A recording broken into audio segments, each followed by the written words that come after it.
waad ku mahadsantihiin soo dhaweyntii diirnayd aad baan runtii u jeclaystay waayo aragnimadaas aan Soomaaliya ka helay waxa ii muuqata in Soomaaliya ay sii ahaan doonto qayb muhiim ah oo kamid ah noloshayda sanooyin badan oo soo socda sideedabana 40 sano ee la soo dhaafay Soomaaliya saameyn weyn ayay ku lahayd noloshayda the last 40 years.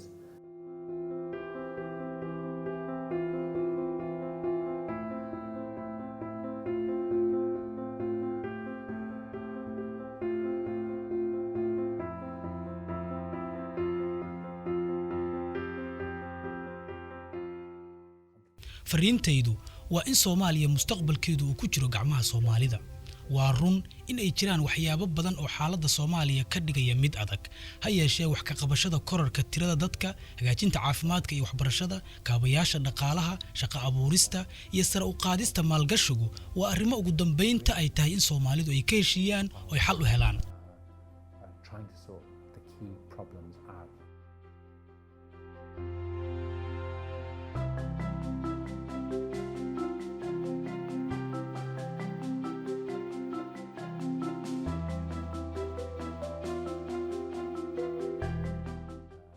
al-shabaab waa culays weyn oo taagan laakiin waxaa jira kala qaybsanaan baahsan oo Soomaalida dhexdeeda ah oo la xallin karo haddii la xalliyana hoos u dhigi lahaa xagjirnimada hubaysan isla markaasna sare u qaadi lahaa fursadaha ay Soomaaliya si buuxda ugu xaqiijin karto ujeedooyinkeeda qaran